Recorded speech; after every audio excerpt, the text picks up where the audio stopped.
Hej! Nu funkade det. Ja, det funkade nu. Jag bara, men det här löser vi. Det här kan vi fixa. Varmt välkommen Spännande. Johanna! Tack! Tack för att Kul du ville att ha är mig här. Ja, jättekul att du är med här. Jag har startat den här podden för att liksom sprida både kunskap kring olika psykologiska fenomen och terapi och sänka tröskeln till att söka hjälp och sådär. Så att det jag gör i min podd är att jag varvar mellan soloavsnitt där det är mer psykoedukativt och sen gäster då som kan dela en berättelse där människor eller lyssnarna då kan känna igen sig i. Och det är väl där du kommer in. Till att få vara med och liksom berätta sin sida i saker och ting. Nu senast så la jag ut ett avsnitt om dig och Daniel och särskilt då den här sista scenen där jag typ reagerar eller tittar och delar med mig av mina tankar. Du får jättegärna lyssna och ge dina synpunkter. Det är säkert mycket som inte heller stämmer tänker jag, i och med att vi får se så lite. Det är ju klippt material. Och det är väl den linjen jag försöker hålla oftast, att vi vet väldigt lite och att det är liksom utifrån det vi ser som jag yttrar mig då. Det är inga sanningar så. Vi ska prata lite om din erfarenhet i Love is blind, om din relation till Daniel och kanske också lite dina tidigare erfarenheter. Och jag tänker att vi kan väl börja med lite så här och nu. Vart befinner du dig och hur ser livet ut just nu för dig? Alltså det har ju varit en väldigt stor resa emotionellt för mig senaste tiden. Speciellt nu när allting har kommit upp igen. För man hade ju lite tid sen själva experimentet att jobba genom känslor, att jobba på sig själv och nästan glömma själva experimentet och upplevelsen som jag hade. Och sen nu när det har visats för världen och folk har sett experimentet och programmet så blir det att många känslor tas upp igen. Så nu idag är det väl att jag är tillbaka och jobbar på att alltså på mig själv, att gå vidare från experimentet och jobba på mig själv. Det är där jag är idag, men jag mår ju bra. Så det är bra. Ja, jo men precis, det är väl som du säger att det här var ett bra tag sedan och så rivs det upp i och med att vi andra fick se det här ganska nyligen, och det är ju verkligen så, för oss är det färskt och för dig är det kanske liksom lite passé på ett sätt, och på ett sätt låter det som att det ändå är färskt i och med att det liksom stormat upp igen. Ja, exakt. Det blir ju lätt så när man går igenom saker med folk att för mig är det ju historia, men för dem är det ju helt nytt, så de vill ju ha svar nu idag, och då måste man ju typ tänka tillbaka, och det bästa sättet för att verkligen kunna känna in i den känslan är ju att verkligen sätta sig in i den. Och då blir det lite färskt när man tänker på den kvällen och hur jag upplevde det, hur jag kände, och så ska jag svara på där och då, alltså från nu. Så det känns ju väldigt färskt och nytt igen. Hur är det? Ja, hur blir det för dig att gå tillbaka? Är det jobbigt eller vad är det för känslor som väcks? Alltså jag har ju arbetat väldigt mycket med mig själv, så jag känner inte att det är jobbigt på så sätt, men det är ju inte jobbigt, men det är ju svårt att kanske förklara sig lika bra som jag kunde ha gjort där och då. För att då var det ju verkligen färskt. Nu sitter jag och försöker förklara mig från en lagt Johanna, en lagt person. Och jag mår ju så bra idag. Så det blir ju kanske inte, känslorna kanske inte känns lika stora som de gör för andra. Om det makes sense. Ja men det gör det verkligen.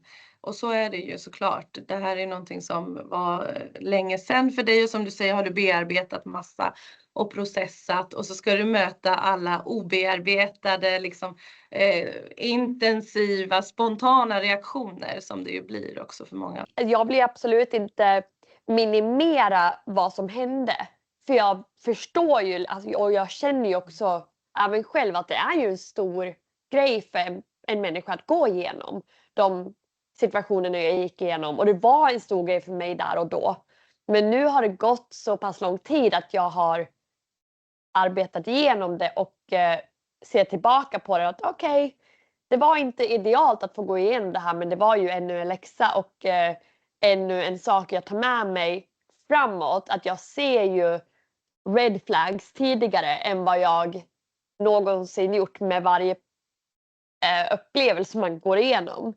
Så jag känner väl mer att jag har bagaget fullt nu med lite ledtrådar på hur jag ska navigera relationer i framtiden.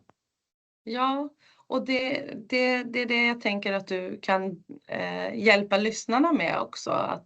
Att kanske få fatt i de här red flagsen lite tidigare eller åtminstone få ord på det för att kanske i alla fall lättare liksom kunna navigera i det där. Men det är som du säger, man behöver nästan erfarenheten för att kunna reagera för att det är väldigt starka krafter och det är väldigt svårt.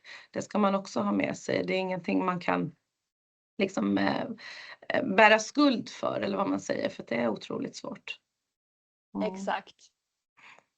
Men du, här och nu så sitter du i Sydney, Australien. Ja, Ja. exakt. Och Det gör jag. vill du berätta lite kort om ditt liv där? Vad gör du och liksom jobb och socialt nätverk och sådär fritid?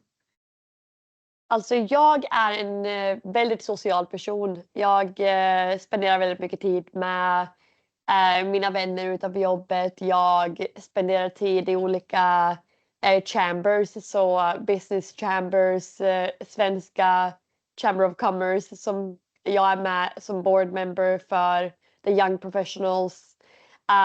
Och såklart med också jobbet. Jag jobbar som marketing manager för 6 bilmärken plus en heavy machinery brand som är typ traktorer. Så jag socialiserar väldigt mycket utanför jobbet också med olika firmor och networking events så att säga. Okej, du har fullt upp där nere alltså? Ja, det är ganska packat schema. Och speciellt nu när jag har varit i Sverige nyligen så nu har jag väldigt mycket att ta i tag med nu när jag är tillbaka. Men det är kul. Vad härligt. Men du, då till din erfarenhet i Love is blind. Vill du berätta liksom vad du gick in med för förhoppningar, förväntningar? Vad var det du hade liksom föreställt dig? Alltså jag har ju varit singel sedan 2019. Så väldigt lång tid. Och jag har dejtat men det har aldrig lett någonstans. Det har gått någon månad och sen har situationen inte varit som kanske jag har tänkt mig att jag vill känna och må i relation och då har jag lämnat. Så när jag satt och såg på Love is blind, jag tror det var säsong 2, då tänkte jag så här, men alltså det verkar ju ändå vara ganska bra i Sverige. De har ju fått 3 par från varenda säsong som har gift sig och fortfarande är tillsammans. Så jag tänker att det kanske är dags att jag provar något annat som är verkligen out of my comfort zone och inte alls vad jag normalt skulle göra för datingapparna har inte funkat. Nej, alltså jag skulle inte dejta på jobbet. Det är inte riktigt min stil. Helt okej om man vill det men för mig kan det bli komplicerat. I min upplevelse så jag har inte vågat gått den vägen. Men ja, så tänkte jag provar något nytt. Jag provar och ansöker och ser vad som händer. Och sen kände jag att när jag har dejtat även australienska killar så har vi kanske saknat lite den här alltså kulturbakgrunden där vi har kunnat mötas. Så jag tänkte att om jag träffar någon från svensk bakgrund så kanske vi kan mötas i det. Och jag har bott här väldigt länge, men jag är också öppen till att flytta till Sverige för rätt person och rätt möjlighet, om man säger så.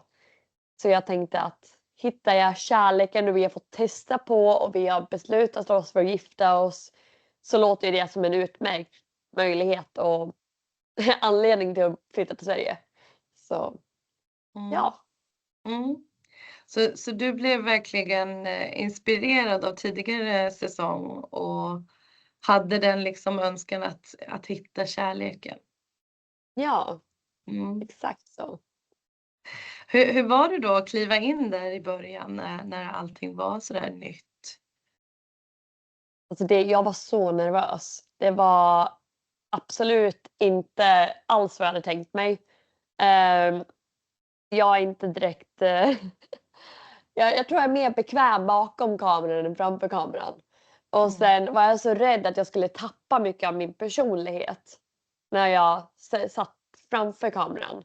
Mm. Och någonting som jag vet är ju när man går in i en relation, man vill ju gå in i en relation och vara sig själv till 100%.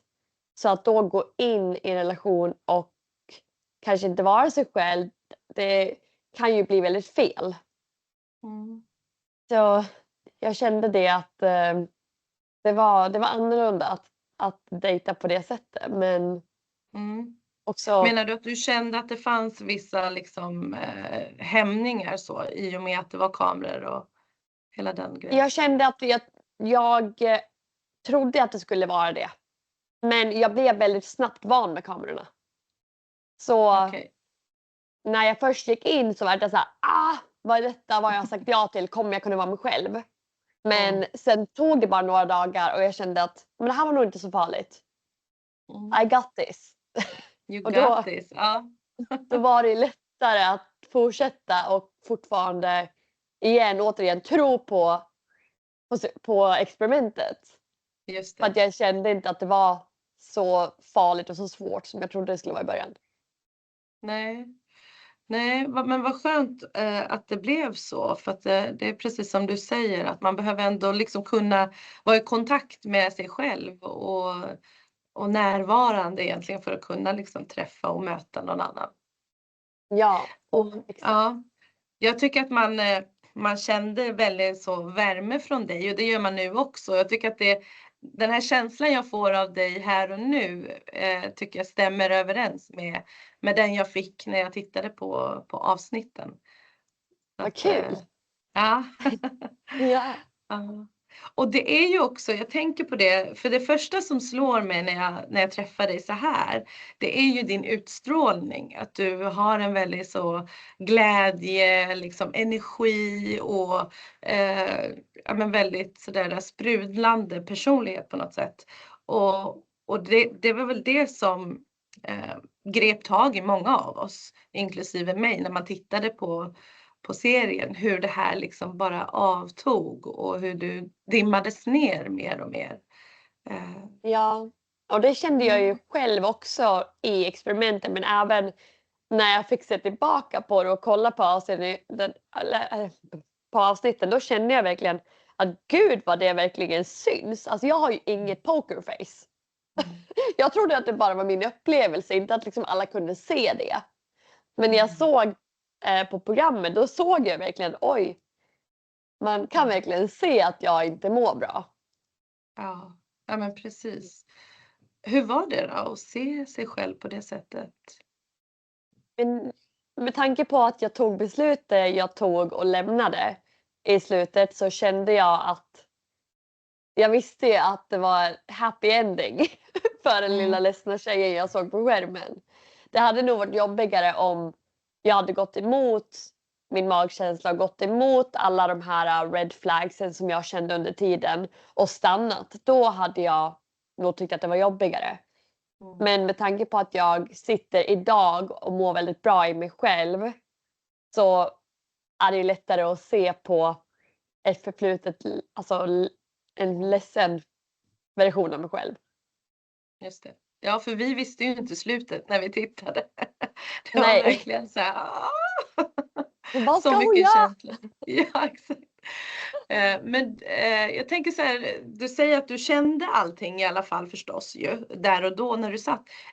Hur var det då att vara i de här känslorna samtidigt som du visste att det finns kameror och att det är så många som kommer se det? Fanns det med eller liksom, hur funkar det när man är i en sån situation? Ja, alltså jag kände ju att jag tror verkligen, och jag trodde då och jag tror på det ännu idag, på experimentet. Och att för att verkligen få ut det mesta av det så måste jag verkligen ge allt. För att få det att funka. Men samtidigt vara sann mot mig själv, eller true to myself, i det. Så det var ju den här balansen. Ursäkta. Rocky, no. Att liksom vara sann mot mig själv men att samtidigt ge experimentet 100%. Det var en balansgång. Och jag gjorde ju det för att jag verkligen tror på experimentet. Hade jag inte gjort det så hade jag nog lämnat tidigare. Men jag har ju sett i tidigare säsonger att det kan ha varit tveksamt men att det har vänt och att folk har funnit varandra med tid. Så jag tänkte ju att det kanske är min story, att det är lite tveksamt i början och sen vänder allt och det blir bra. Men sen hade jag den här magkänslan som sa att nej, men den här knuten känner jag igen från tidigare relationer och det är inte en bra knut.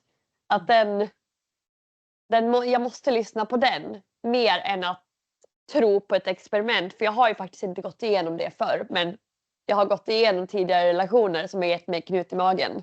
Så där var det ju vad jag valde att göra. Ja, nej, men verkligen en svår balansgång som du säger, för att visst kan det vara så att det vänder, men ändå så det du beskriver, den här knuten, det var ju någonting som du hade erfarit. Kan du berätta mer om det? Vad var det du kände igen och vad var det som grep tag i dig? Alltså jag måste väl säga att det var de här, när jag tänker på en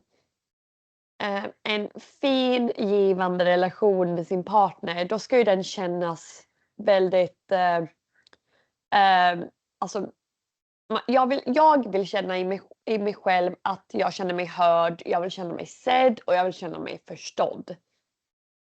Och när man då är med en partner som inte visar speciellt intresse i vart man kommer ifrån eller vad som har gjort mig till den person jag är idag, men även inte alltså visar intresse av att lära känna mig vart jag vill i livet, alltså vart jag vill komma, vad som är mina mål, drömmar.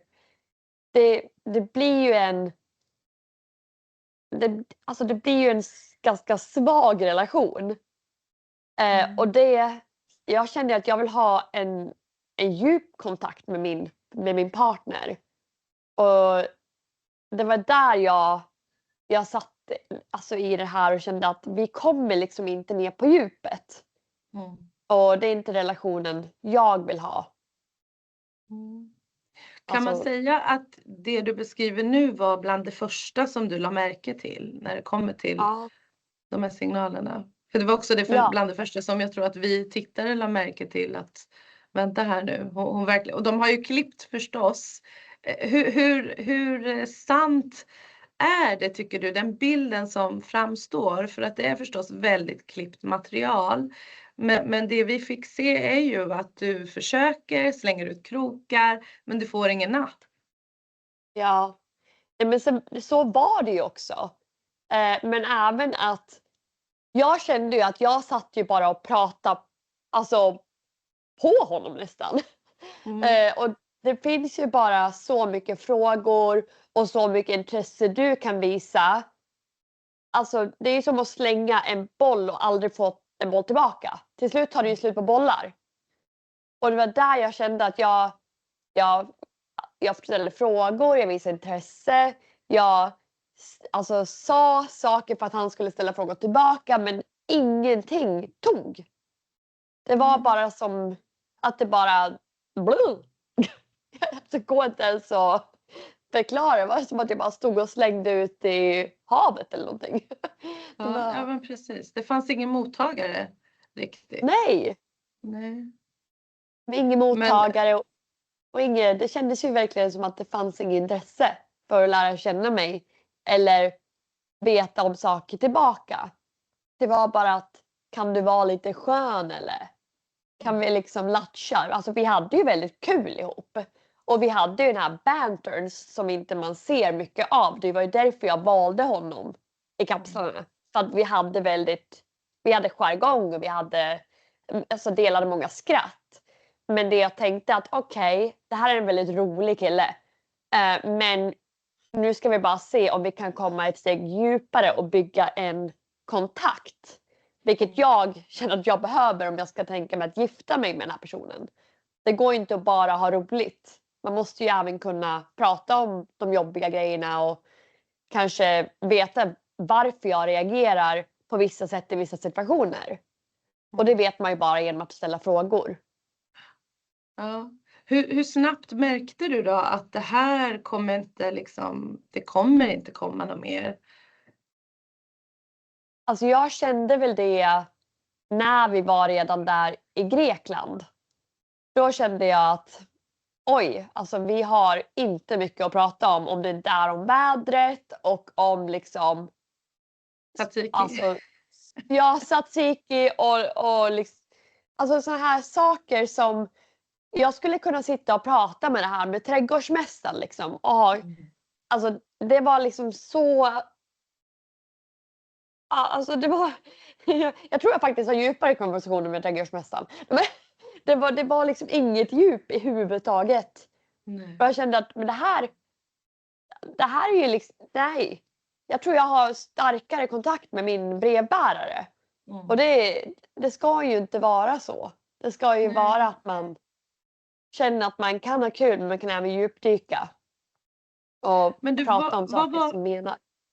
Vad var Daniels respons till det här? För jag kan tänka mig att du även påtalat det här bakom kameran. Vi fick ju se lite grann av det. Men vad pågick liksom när kamerorna inte var där?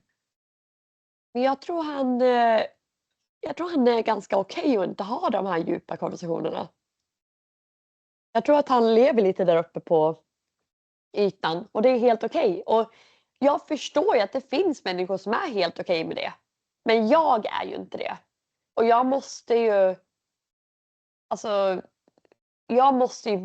vara med en person som gör mig lycklig och som kan möta mig i mina behov.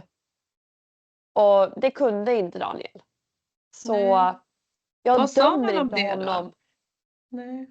Men jag dömer inte honom att han inte har det här behovet för djupare konversationer och djupare kontakt. Det är helt okej, men då är han ju inte min person. Nej, precis. Nej. Kunde han förstå det behovet och liksom den missmatchen på något sätt? Jag tror ju att han ville nog verkligen förstå det och han ville nog verkligen kunna jobba på det och möta mig i det. Men det var ju mycket att han sa att han skulle jobba på det. Han sa att han skulle möta mig i det. Men det blev aldrig från ord till action. Det var liksom en disconnect där. Så ja. Var det några konflikter kring det? Eller var det mer att ni konstaterar så här är det och så fortsatte ni? Men, alltså det var ju, vi hade ju många konversationer om det. Men det var ju allt det var. Det var konversationer som inte ledde till actions och sen stannade det där. Och sen kände jag mig extremt tjatig. För att jag då igen gick tillbaka till hallå. Du ställer aldrig frågor, du hör mig inte, du är ens intresserad. Så blir det ju den här, vi hade ju en konflikt som han spelade in. Utan alltså att jag visste om det. För att då hade vi ju bråkat i nästan en timme mitt klockan 2 på natten. Och jag kände bara att vi kommer ingenstans, klockan är 2 på natten. Nu liksom slutar vi bråka om det här, så går vi och lägger oss och vi pratar om det här imorgon. Och liksom bråket fortsatte. Och för han ville prata om, han sa men du säger ju hela tiden att jag ska vara djup, men säg då, vad är det du vill prata om då? Och då kände jag liksom, det här är inte rätt miljö jag vill prata om saker i. Just nu bråkar ju vi och jag vill inte prata. Gud, vad händer? Ser du mig? Ja, jag ser det. Vänta.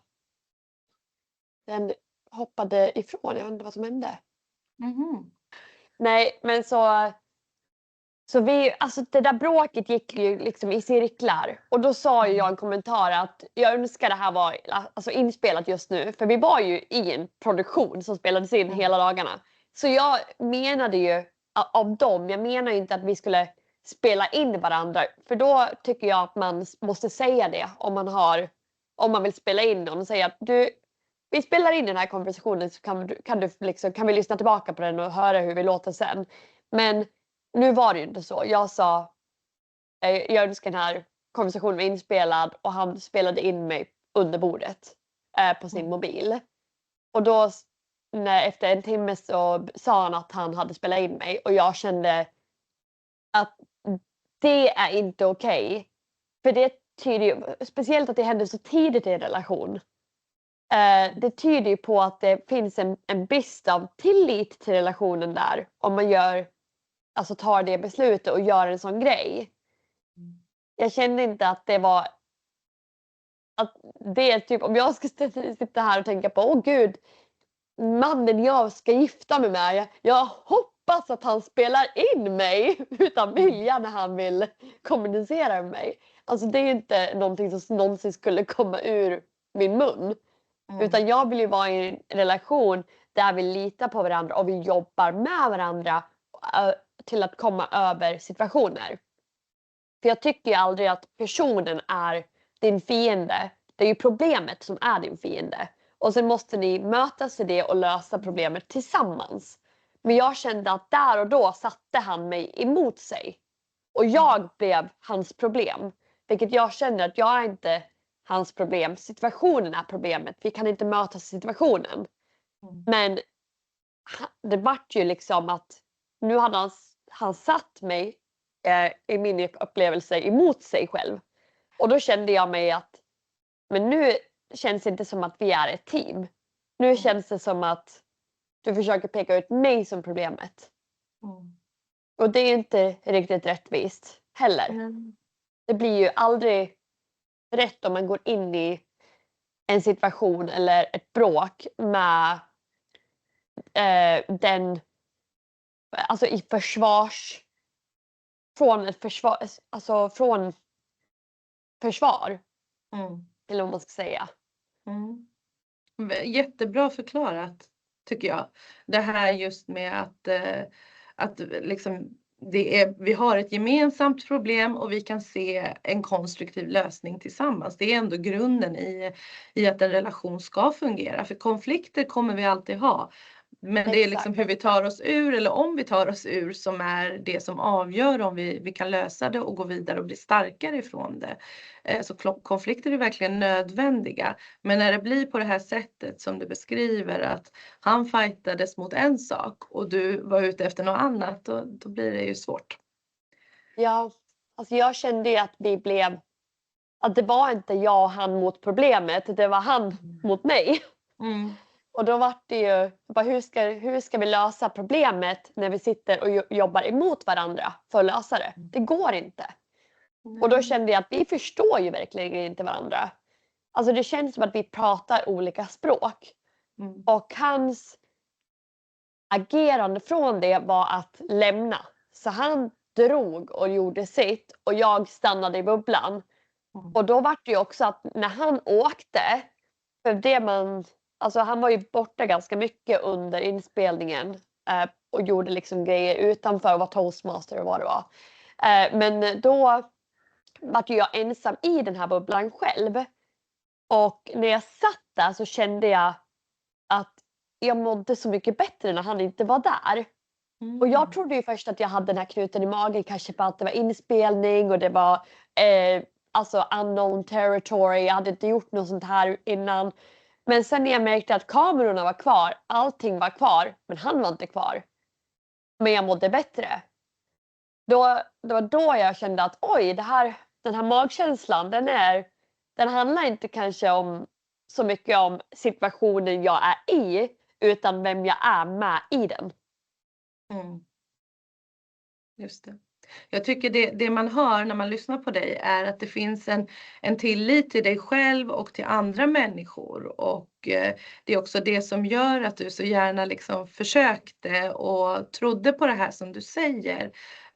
Men vad intressant och bra att du kunde vara så liksom lyhörd gentemot dig själv och faktiskt märka av de här sakerna. För det är ju väldigt svårt att göra det.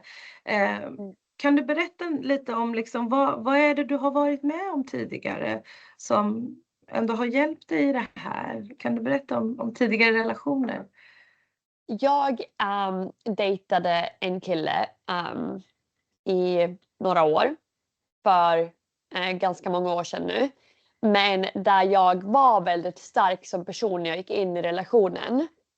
Och under tiden i relationen så kände jag hur jag nästan bröts ner som människa, men inte från ett perspektiv där och då av mig själv, men hur mina nära och kära såg på mig. För att när du är i en relation som är väldigt manipulerande och toxic, så är det väldigt svårt att se situationen för vad den är.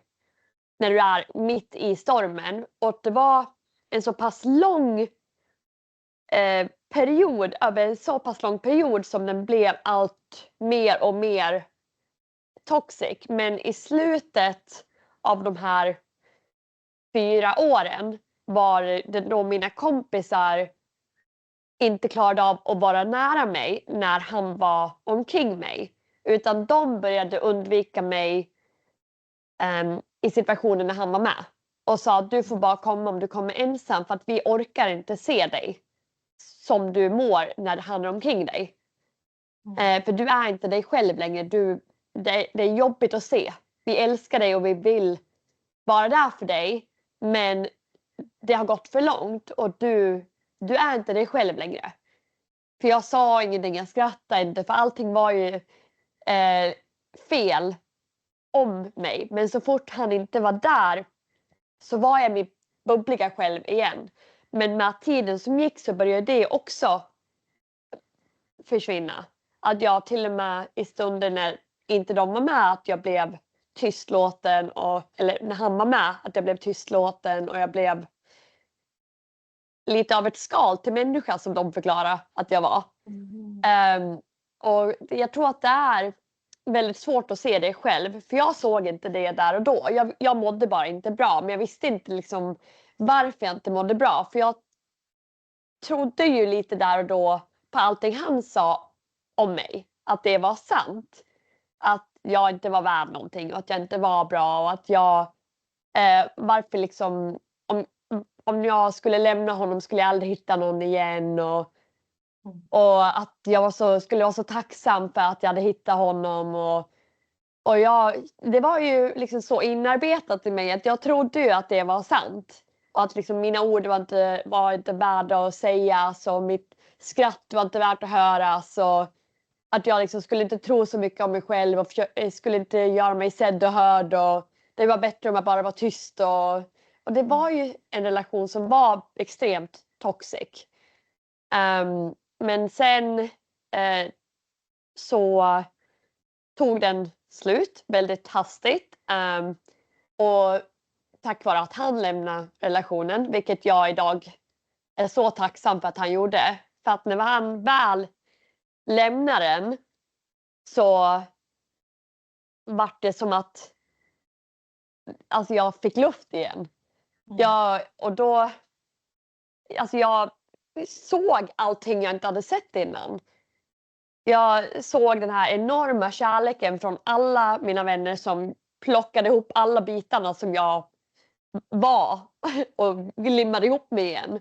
Och sen tog det ju väldigt lång tid med terapi och med att bygga upp människan som jag hade varit innan. Till att vara en hel människa igen och att kunna skratta igen och att kunna känna mig värdefull och känna att jag faktiskt har ett värde i relationer och att jag inte alls ska vara tyst. Så det var en lärdom och en läxa som jag känner att jag har tagit med mig så mycket från. Men också så fort jag känner att någon säger någonting som gör att jag känner här att jag inte får plats eller att jag inte... Ja, alltså när jag känner det är bara så konstig men magkänsla som skruvar till sig så fort jag känner lite av de här små nästan pikarna man kan få av en sån människa. Att det behöver inte vara att de säger du ska vara tyst. Det kan bara säga så här bara gud vilket jobbigt skratt. Och då känner jag att det där kändes inte skönt. Det där var jättejobbigt att höra. Och då vet jag direkt att det inte är rätt person för mig. Eller om de säger att typ ska du ha på dig det där? Typ det här känns inte rätt. Eller jag har fått en kille som sa till mig, han ställde en fråga och då sa jag tillbaka, jag vet inte om du faktiskt vill ha svaret till den här frågan för du vet att jag kommer vara ärlig. Och jag tror inte att alltså det är information som behöver existera i relationen. För då frågar han om ex i liksom dating och så.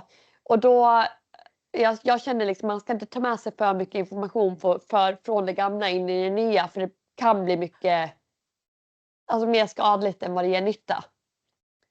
Om det inte är någonting som du verkligen måste dela. Men vissa grejer hör hemma i det förflutna och utanför en ny relation. Och det var en sån grej. Det var bara om, alltså jag tror att det var en fråga om sex eller någonting. Det var helt oväsentligt till vår relation. Och då sa han, jo men jag vill veta. Och då sa jag okej. Och sen gav jag han ett ärligt svar. Och sen sa han, varför slänger du den informationen i mitt ansikte? Jag har aldrig ställt den frågan. Och jag bara, men jag skulle aldrig slänga den informationen i ditt ansikte utan frågan. För jag sa precis, jag tror inte att du vill höra mitt svar. Och han sa, jag tror att du har fått för dig någonting. Jag ställde aldrig den här frågan. Och då kände jag den här klumpen igen. Att oj, det här är väldigt farligt beteende när en människa ställer en fråga, får ett ärligt svar och sen tar bort frågan och säger att det var jag som medvetet försökte såra han med information han inte behövde höra. Och men jag har ju lärt mig nu att det finns många människor där ute som gör såna här grejer. Det är bara att vara stark nog i sig själv att lämna när de här små grejerna kommer, för de blir inte bättre. Det börjar med såna här små saker, sen blir de allt oftare, de blir större, de blir allvarligare och sen till slut så tappar du dig själv. Så jag har lärt mig det. Du har lärt dig det. Ja, men jag tänker att det du beskriver, det är en väldigt stark berättelse, en stark erfarenhet som du säger. Jag tror också att många känner igen sig i mycket av det där. Och att det sker väldigt, väldigt subtilt och väldigt, väldigt sakta i små steg över tid. Och sen som du säger, i början kanske helt oskyldigt, men blir väldigt allvarligt. Det här är ju psykiskt våld vi pratar om. Och det är mycket allvarligt och mycket svårare att navigera i och hantera just för att man har inga blåmärken, man har inga sår och även det vet vi hur svårt det är och hur fången man kan känna sig i en sån relation. Så att det här är verkligen allvarliga grejer och otroligt starka krafter. Och jag tänker att en missuppfattning är ofta att det bara är vissa personer som kan hamna i en sån här relation eller i en sån här dynamik. Men det är verkligen, det handlar så mycket om erfarenhet. För det du beskriver är ju också så här att vara en empatisk person som har tillit till sig själv och andra.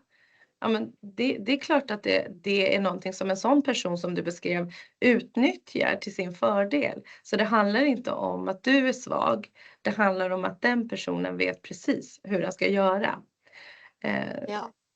Så att där ska man verkligen vara schysst mot sig själv också. Det handlar inte om att, för jag tänker att det är också en väldigt vanlig tanke och liksom så att man känner skuld och skam. Att varför gick jag på det där? Eller varför stannade jag så länge med en sån här person?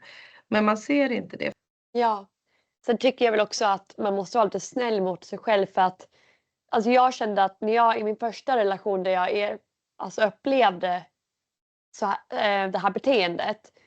Då var jag ju verkligen, jag var ju kvar där så pass länge att jag hade förlorat mig själv totalt.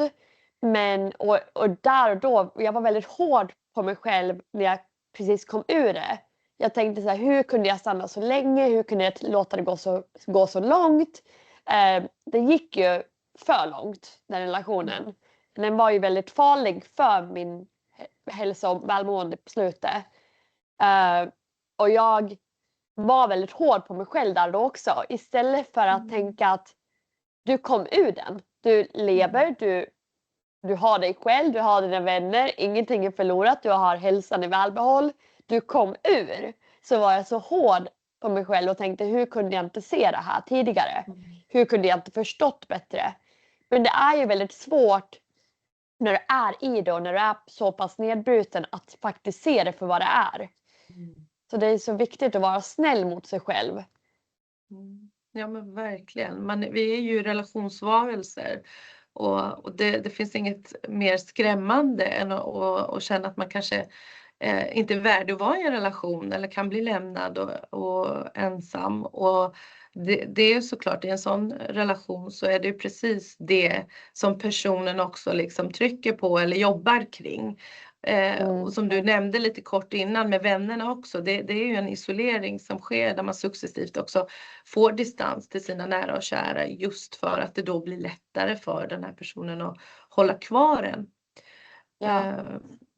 Tack snälla Johanna för att du delar det här. Jag tänker att det är många som lyssnar som kanske fortfarande är i en sån liknande situation eller som har erfarit det tidigare. Ja, jag förstår det. Det är otroligt vanligt.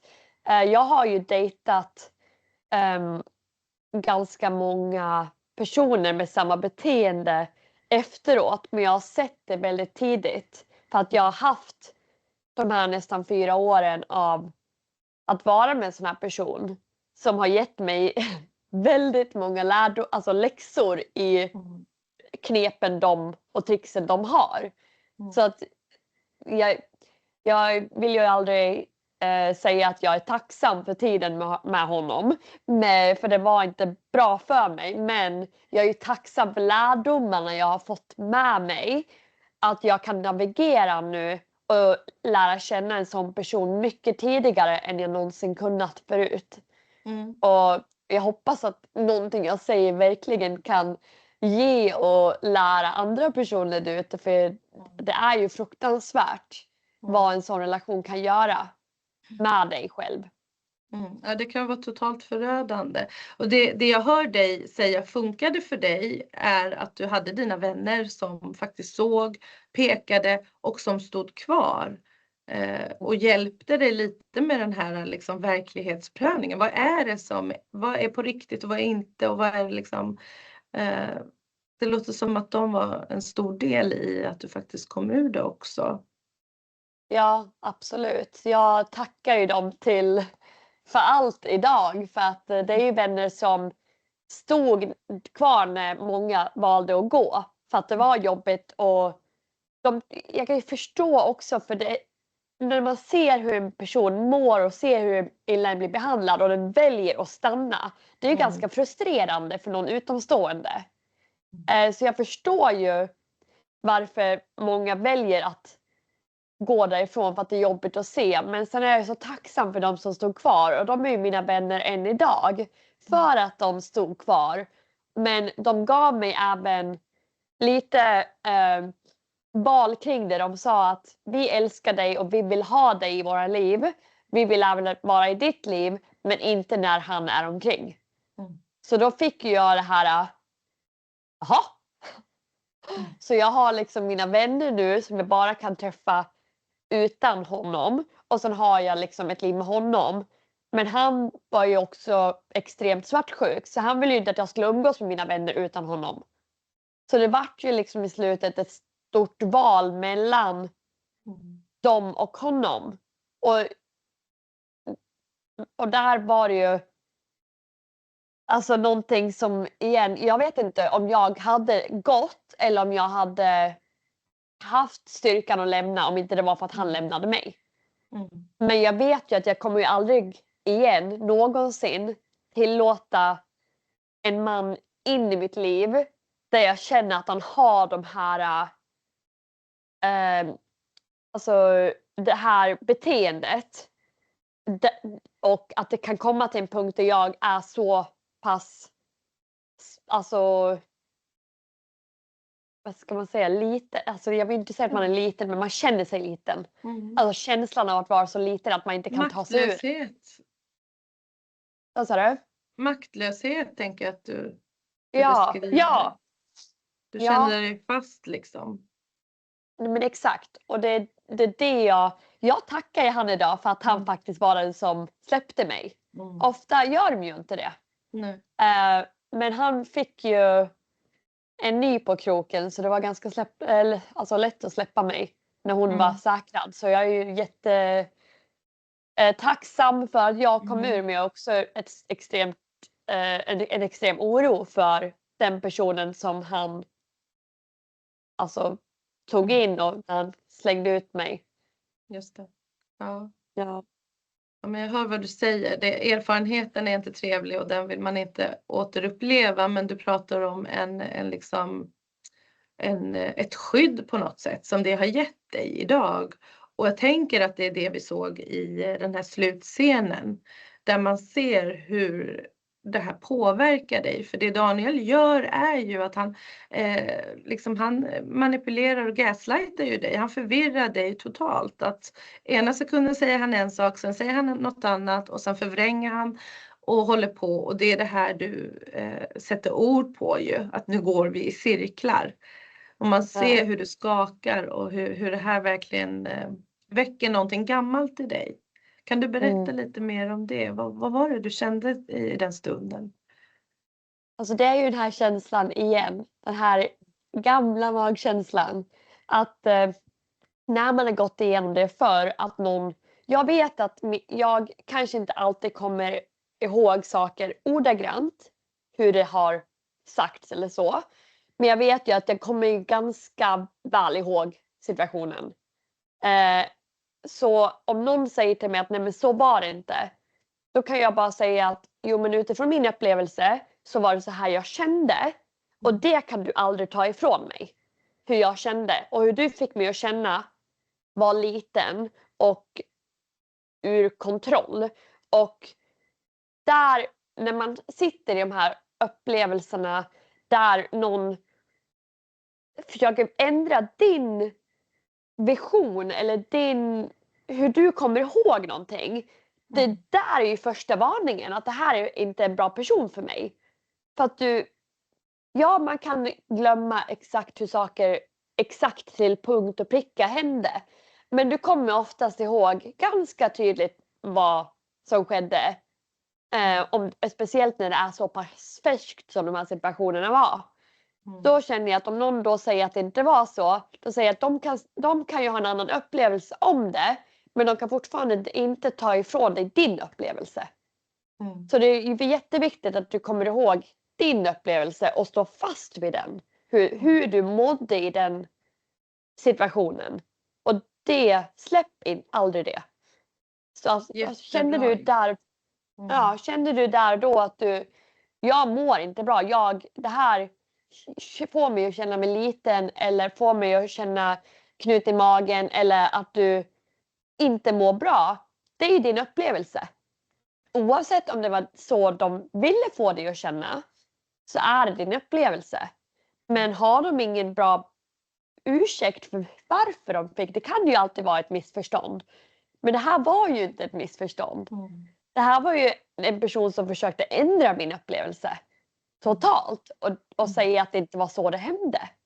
Nej, Och då kände jag att det är ju inte bra. Hade han mött mig med att säga jag är så ledsen att jag fick dig att känna så. Jag menade det här. Då hade jag mött honom på ett helt annat sätt. Men han säger ju att det var inte så det hände.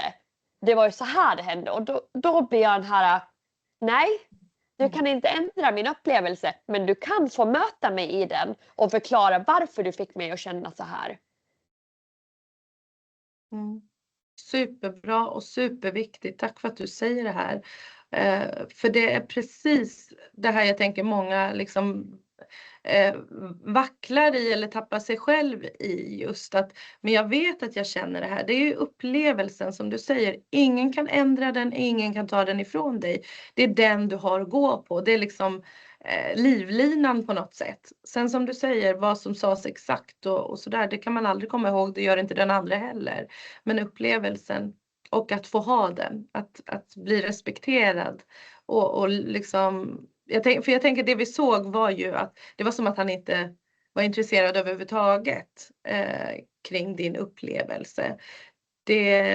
Han säger ju till och med så här, för dig och mig är det här ingen grej. Ja. Det är nästan så som man skrattar för att det är så absurt. Och det är ju så tydligt när man ser det på tv på det där sättet. Men i en relation, i en långvarig relation. Jag måste snyta mig, jag har lite allergier. Ja. Nej, men i en långvarig relation så blir man ju verkligen så pass liksom nedbruten och inringad så att man kan inte se det där riktigt eftersom känslorna tar över. Det blir så intensivt och så starkt. Men jättebra tips tänker jag till de som känner igen sig i det här. Att stå kvar vid din egna upplevelse, din inre upplevelse. Ja, och jag tar inte ifrån han sin upplevelse heller. Men jag tycker ju inte att det känns rättvist för honom att lägga sin upplevelse på mig och säga att det här var det som hände. För det är där jag säger stopp. Jag har min upplevelse, du har din. Vi kan mötas i det och vi kan prata om det och vi kan reda ut om det är ett missförstånd. Men tala aldrig för hur jag känner. Jag känner vad jag känner och det är samma sak. Och jag har ju såklart, ingen är ju felfri. Ingen människa där ute går ju runt och inte gör misstag. Jag har gjort massa misstag i mina dagar. Och sagt saker jag kanske inte riktigt menat. Gjort saker jag kanske inte menat. Men jag har ju aldrig vänt situationen till att det är personens fel. Eller inte kunna ta ansvar när jag inte har kunnat möta en person på det sättet de behöver bli mötta. Jag känner ju att jag vill ju möta personen och äga mina misstag och lära mig från dem. Så jag blir så tacksam om någon kan möta mig och faktiskt hjälpa mig förstå om jag har gjort någonting som har sårat dem. Så att jag vet det och kan gå vidare och bygga relationen från där och inte göra om samma misstag. Så jag önskar bara att han hade mött mig på samma sätt. Precis. Jättebra. Ja. Du är så spot on, så klok och jag hör verkligen att den här tidigare erfarenheten är den som har guidat dig så bra i det här. Tack och lov på ett sätt ju, som du är inne på. Men, tack och lov. Ja, och det här med Daniel skedde ju på väldigt kort tid och det kanske var tack vare att det var ett tv-program. Men vi vet ju också att det kan vara så att det går längre och att du inte hade fått syn på de här sakerna då. Alltså om han hade kunnat, vad ska man säga, hålla uppe en annan fasad under tv-inspelningen för att sen i liksom bakom kameran börja med det här, så hade det ju varit mycket svårare förstås. Men där kan man ju se att han inte lyckades riktigt fullt ut med det där, och kanske inte heller hade den intentionen, det vet vi ju inte heller. Alltså mycket av det man gör är ju också omedvetet till viss del. Men det vet vi inte så mycket om. Vi vet bara hur det påverkade dig. Och det du pratar om är ju liksom att validera varandras känslor. För att det är klart att jag kan göra massa saker utan avsikt att göra dig illa. Men om du berättar för mig att det här landade illa, då behöver jag ta ansvar för det, och då behöver jag också se det och ge dig liksom ändå rätten att känna det du känner. Och sen kan man liksom förklara att det var inte intentionen, men liksom man behöver ändå möta den andra ju. Annars blir det ju ingen kontakt. Det är ju det. Och det är väl det vi såg mellan er, att det blev ingen kontakt för att det fanns ingen lyhördhet där. Nej, men exakt. Och så kände jag väl också att det vart många situationer då, som det här med samtalet på balkongen när han säger att det var värre att göra lumpen. Eller det var värre att dejta mig än att göra lumpen. Och kalla mig en kärring. Det var ju också såna här grejer där jag kände att okej, nu har våran relation gått till en ny nivå. Då han säger saker som jag tycker inte man pratar om någon som... Jag tycker inte om man pratar om någon och så kallar dem för kärring, helt ärligt. Jag tycker att det ska inte ens... Ja, jag vet. Jag tycker inte att det är ett ord man använder oavsett. Men speciellt inte om sin framtida fru. Och jag känner väl inte heller att det står där och prata om mig som att jag är så hemsk att vara med. Och sen vrida det till att det är experimentet. Oavsett så är jag fortfarande experimentet. Experimentet är ju att testa på med mig. Så det går ju inte att misstolka det. Och jag känner att nu har vi tappat, inte bara liksom att vi har missförståelser emellan oss. Och jag kanske inte känner mig sedd, hörd och förstådd. Nu är det ju en ny nivå. Vi har ju tappat respekten totalt. Jag känner att när någon tappar respekten och kan prata om dig på vilket sätt som helst. Hur ska man någonsin kunna komma tillbaka därifrån? Då är det ju liksom en ny nivå. Och där känner jag att det går inte ens bygga på det. För där och då jag kände att det här är ju done. Vi är så done. För att, åtminstone om han bara, jag förstår inte liksom, jag kan inte kommunicera med henne, jag kan inte förstå henne. Det går att jobba på om han har viljan att förstå mig. Men nu hade vi nått till att hon är jäkla kärring. Det är värre. Alltså han sa ju även att utav alla tjejerna i programmet så var ju jag den värsta av bunchen liksom. Den absolut svåraste. En svår jävel eller vad han kallar mig. Och jag känner ändå att jag tycker att det finns nog ingen lättare än en människa som alltid kommunicerar. Jag kommunicerar ju allt. Jag är extremt kommunikativ som person. Jag tror folk kan ibland bli lite så här, för att jag är så som människa. Att så fort jag känner att nej, det här var inte rätt. Då sätter jag mig ner med den personen och säger, du, så här fick du mig att känna nu. Var det du menade? För jag kan förstå att jag kan missförstå saker. Och vi kan jobba därifrån. Men just nu så upplevde jag den här situationen och det du sa på det här sättet. Arbeta med mig här så kan vi lösa det. Istället för att låta det bli en stor grej. Så jag vet att det är liksom kanske lite chock för vissa människor att jag är väldigt kommunikativ. Men jag tänker också att du behöver ju aldrig undra med mig. Du vet ju alltid exakt vart du har mig. För att jag är en sån person som säger när någonting är fel. Jag säger även typ i situationer där jag liksom inte vet hur jag ska prata, då säger jag så här: okej, just nu har jag inte orden, jag måste få ihop mina tankar, men känslan jag känner just nu är rädsla. Och det kan jag lämna över dig, att jag försöker inte vara elak, jag försöker inte vara kall, jag försöker inte vara någonting annat just nu. Jag försöker processa mina tankar, men känslan i kroppen är rädsla. Och sen kan jag få processa, så återkommer vi till det här snart. När jag kan sätta ord på hur jag verkligen känner. Som du säger så inger ju det väldigt mycket förtroende till den andra. Att här är någon som vill vara transparent och vill att vi ska förstå varandra. För det är klart att man kan inte alltid må bra, vara glad och ha det gott. Utan man måste kunna vara i det här svåra också. Och det är väl där jag landa i med Daniel, att det fanns en intolerans för just sådana här saker. En intolerans för när det blir lite jobbigt eller lite svårt eller liksom så här, man vet inte, utan man behöver ge sig ut i det ovissa tillsammans och utforska. Där kunde han inte vara. Och man ifrågasätter ju förstås också hans intentioner i och med att han gör sådär, att han jämför dig med de andra. Han har inte dejtat de andra till den grad han har dejtat dig. Och Nej. det är klart att det inte finns någon liksom substans i det uttalandet. Men det är ju verkligen en sån där, ett sätt att liksom få makt och kontroll över en person är ju att säga att så här, ja, du är den svåraste, du är den jobbigaste, de andra är mycket lättare att ha att göra med. Alltså återigen lägga felet hos dig, att det är du som brister, det är därför jag är som jag är.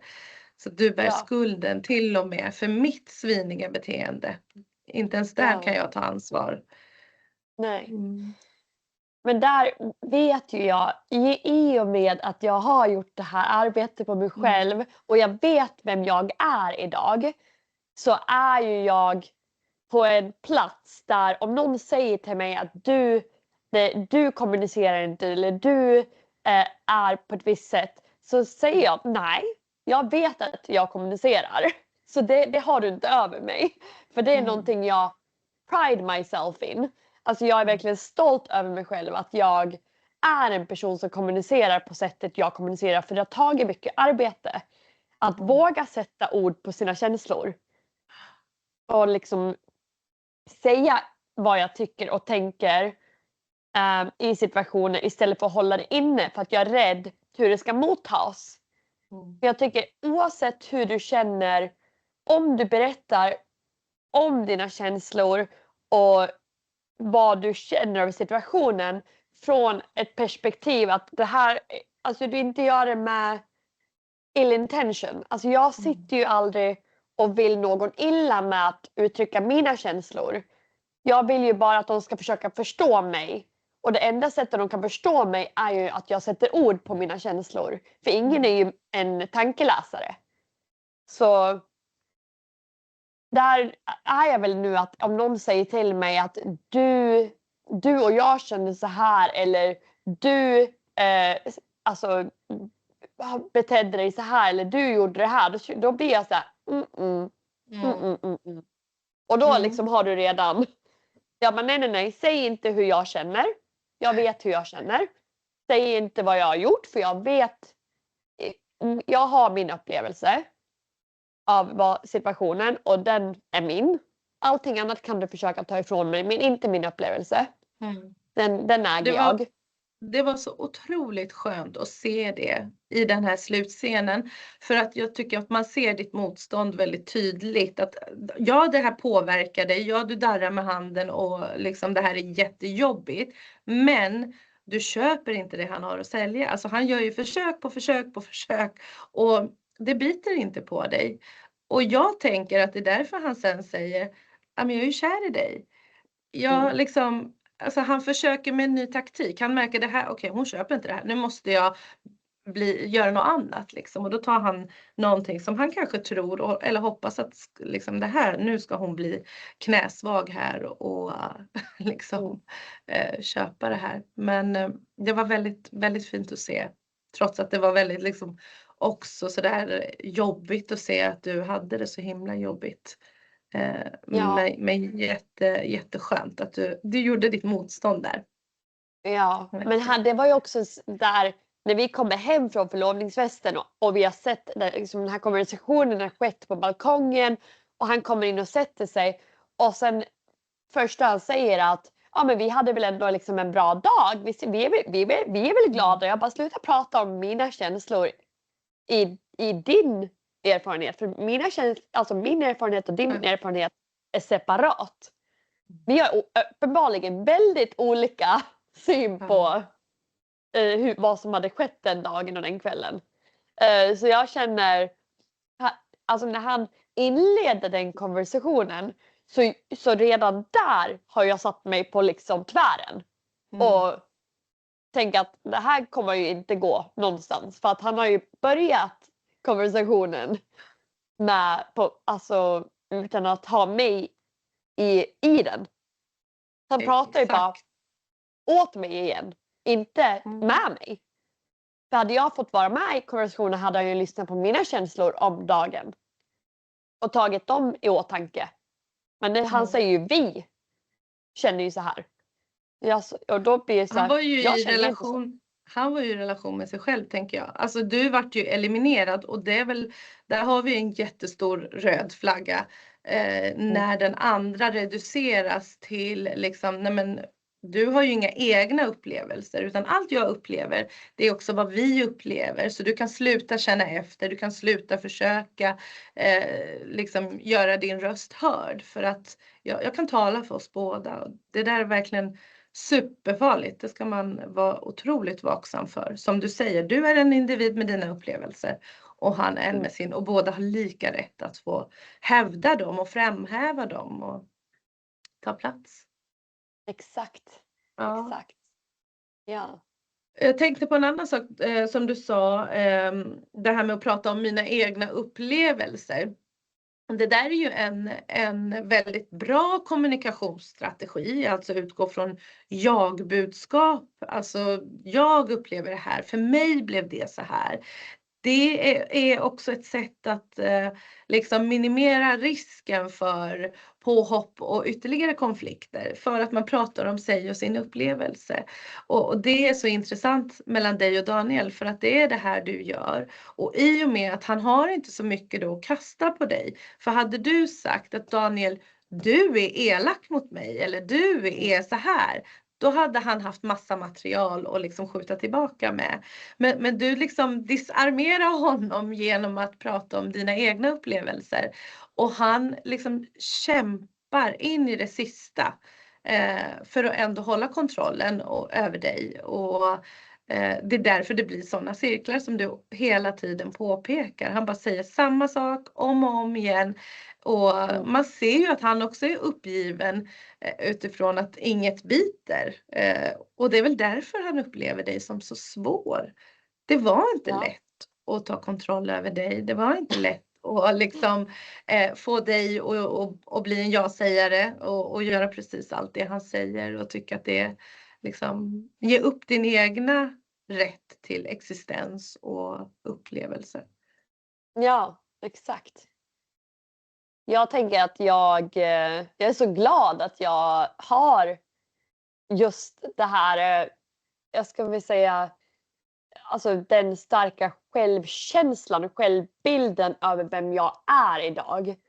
Så att jag gick ju in i det med det. Jag tror att om jag hade träffat honom där jag var efter min relation, jag gick ur den alltså den förra relationen, inte den senaste men den för några år sedan då, så tror jag inte att jag hade haft samma styrka. Så jag är så glad att jag ändå tagit mig den här tiden och så att arbeta på mig själv mellan datingvarven. Så det är där jag känner att alltså idag har jag ju tagit nu snart ett år och liksom verkligen bara arbetat på mig själv så att jag inte går in i nästa relation med bagaget från mig och Daniel. Att jag känner att jag är på en reset där jag går in och ger den personen all den här förståelsen och alltså ger den en riktig chans att bygga någonting utan något bagage från en tidigare relation.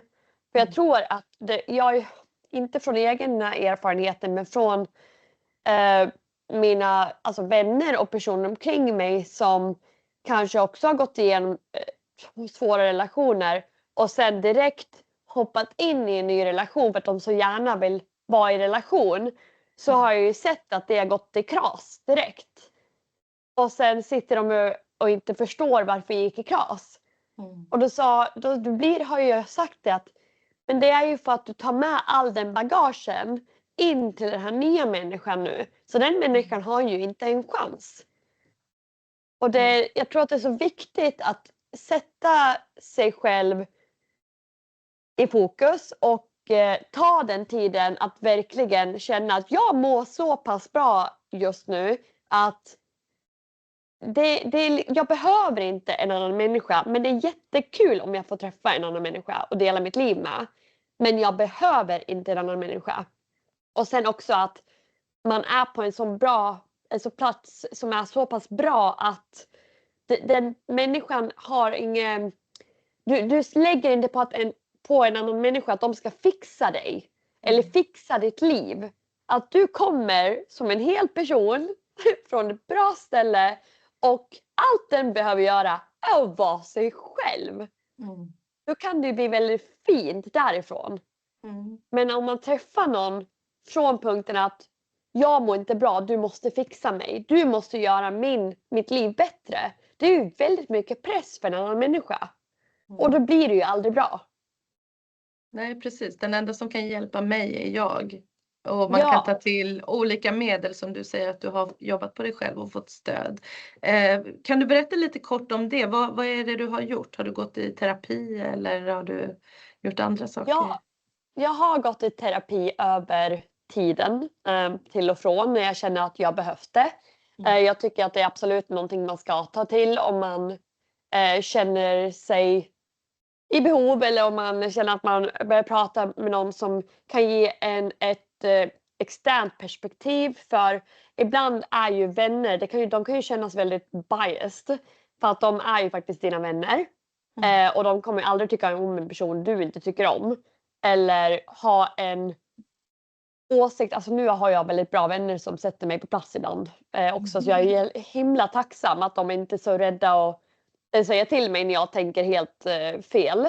Och kanske därför jag också har den synen på situationer som jag har. För att de har sagt att men Johanna, nu har ju du liksom lagt någon annans bagage på den här personen. Och det är där också i och med att jag kan sitta och säga idag att gå inte in i en ny relation med bagage. För att har du inte läkt och har du inte gjort jobbet på dig själv så är det väldigt svårt att gå in i en ny relation med ett öppet sinne och ge den personen en ärlig chans. Så ja, jag har gjort mycket terapi, men jag mår väldigt bra av rörelse, så jag försöker hitta olika sätt att aktivera min kropp så att jag mår bra in the top. Så det blir liksom... Mentalt och fysiskt arbete med andra ord. Ja, jag trodde inte att jag var så beroende av fysiskt arbete som jag var. Det var inte först typ 1 år sedan som eller nu är det kanske 2 år sedan. Ja, 2 år sedan. Som jag började verkligen aktivera mig själv med pilates och yoga och mycket powerwalks och gå till gymmet. Och jag känner ju att jag är en så mycket sundare människa mentalt tack vare min fysiska träning som jag har gjort också. Och resa. Ja, men det är verkligen en stor del. Man behöver motionen och man behöver alla de här basbehoven. Samtidigt som man också kan behöva få hjälp att bearbeta och processa svåra relationella erfarenheter som ju det här är.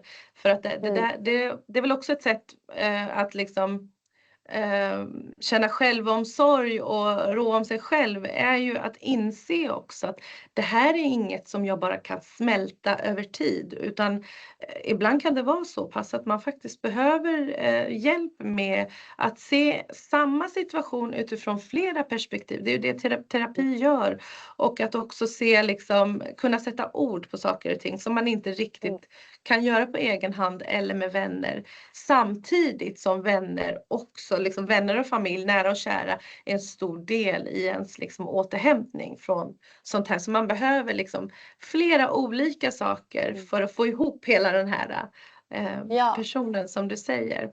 Jag tycker det är fint också att du säger att inte lägga sitt gamla bagage på en ny person. Att liksom processa och ha bearbetat bagage kan bli en tillgång i relationen. Men obearbetat bagage kan verkligen stå i vägen och bli hämmande i mötet. Men du, vi kan börja gå bort mot de här frågorna som jag har fått in också. Och en grej som jag själv undrar är, fick ni något stöd liksom bakom kamerorna? Har ni någon liksom terapeuter eller experter som Ja, men det har vi. Det har vi. Men det är ju upp till var och en hur mycket man använder den hjälpen. Så alltså jag har ju tagit väldigt mycket hjälp där, för att jag har på slutet med honom så kände jag att jag började känna mig galen, för att alla andra såg ju en väldigt annan version av honom än vad jag såg. Och det var där och då jag också kände att någon måste säga till mig nu att jag inte är galen.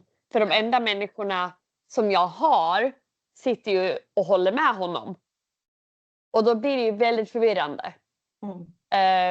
Så alltså det var ju därför jag hade många timmar med psykolog, där jag satt och sa hur jag kände över liksom situationen. Och det var ju, och då också blev den här reflektionen, för hon sa inte vad jag skulle tycka eller tänka eller känna. Men hon sa bara, men Johanna, du har ju ändå liksom erfarenhet.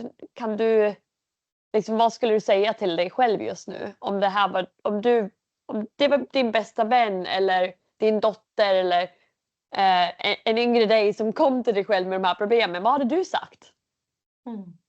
Och då blir det att om man tar sig själv ur situationen när man är i den, så det är lättare att agera på den. För då är det ju inte liksom, det känns inte lika, för jag känner ju att hade min bästa vän kommit till mig och berätta om känslorna om relation hon var i, så hade jag sagt spring. Men bara för att det var jag så kände jag inte samma, då var det inte liksom samma. Alltså man är lite, jag tycker man kan vara lite hårdare på sig själv än vad man är på andra. Men sen känner jag mig själv och jag vet ju att jag inte är, alltså de känslorna, jag bara, är jag galen? Jag bara, men jag vet ju att jag inte är galen. Så varför sitter jag här och doubtar? Eller varför sitter jag här och ens tänker tanken att jag är galen? Och jag tror att det där var liksom, det var så skönt att bara sitta och prata av sig med någon som inte var på någons sida eller bara helt neutral och sa, kom ihåg liksom vem du är, och alltså vad skulle du sagt till din bästa vän eller alltså din dotter eller dig själv som liksom en yngre person, om det här var liksom vänt. Och det var där och då jag bara, okej. Jag tror att jag kommer att se det här klarare när jag tar mig ur det. Och det gjorde jag ju. Ja, nej men vad fint att du berättar det och att ni fick stöd.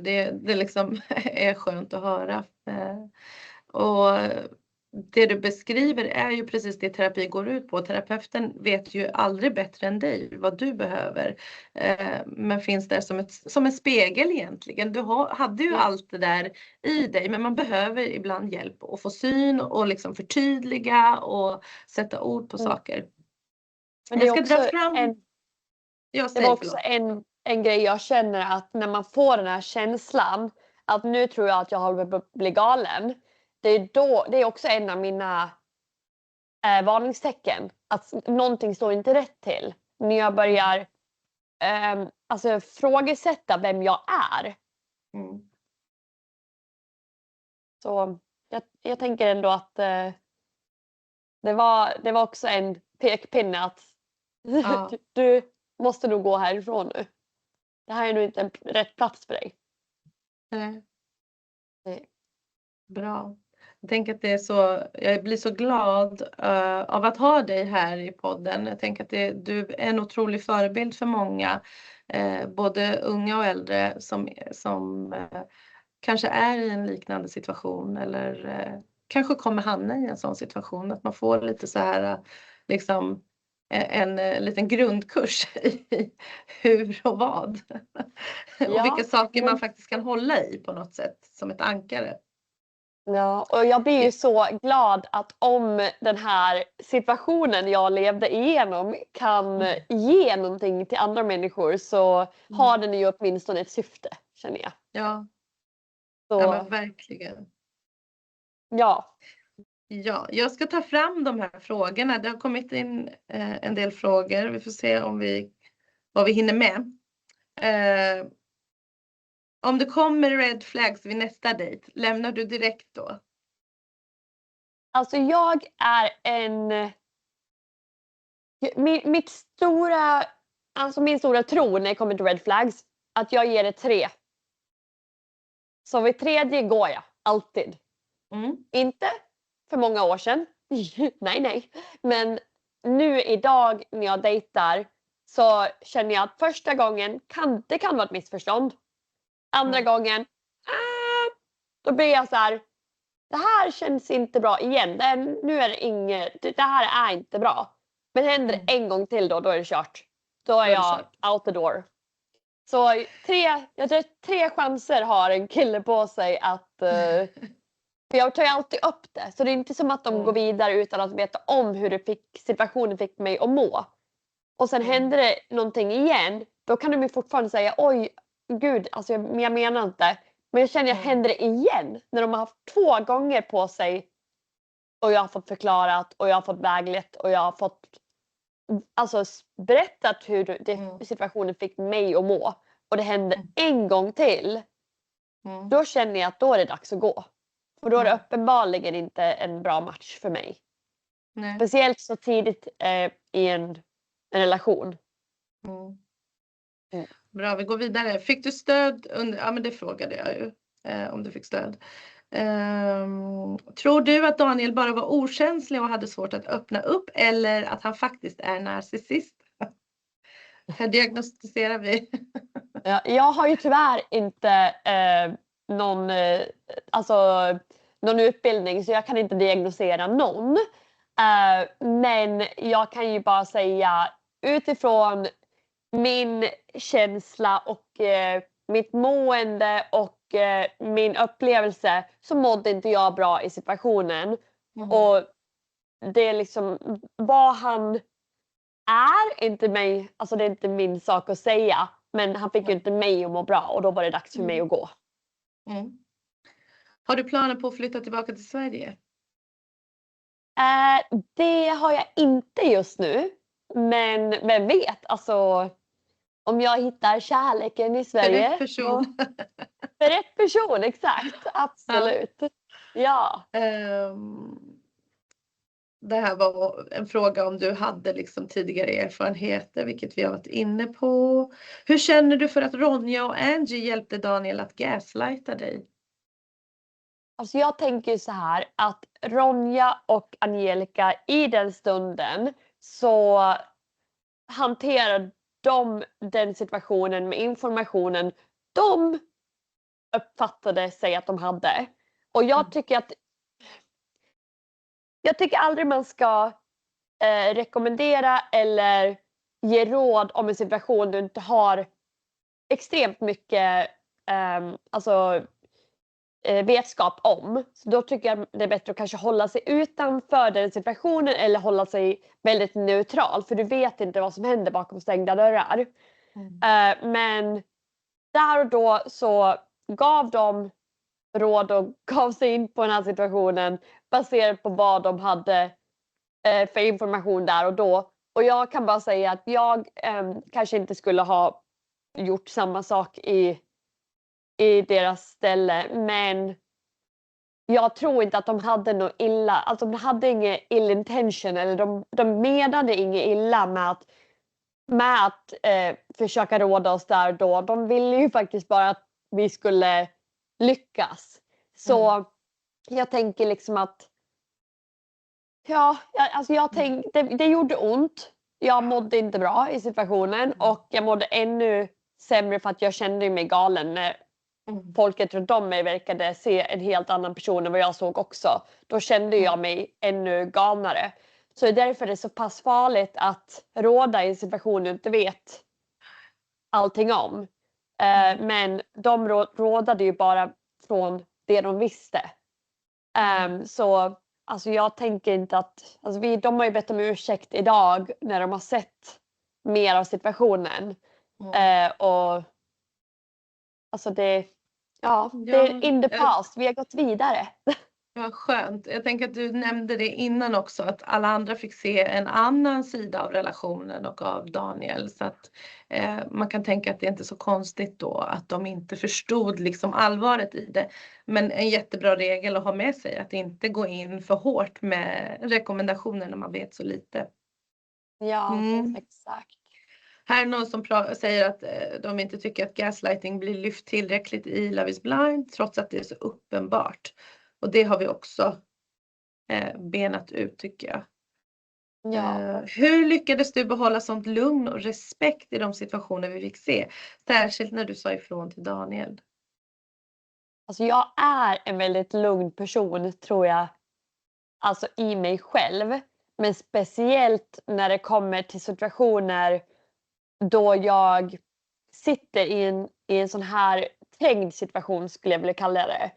Då vill jag ju först och främst att alltså bevara mitt lugn, för att det blir aldrig bättre av att du exploderar och börjar slänga ord, för då blir allting bara bortkommet i hettan. Så att om du kan stå fast vid din upplevelse och stå fast vid vad du känner och vad du upplevde, så är det ingen som kan ändra det. Det är ju väldigt svårt att ändra en vision av någon som är lugn och sansad och håller fast vid sin tro. Så. Bra. Och sist men inte minst så är det någon som skriver: älskar din personlighet. Tack! Ja. Vad gulligt.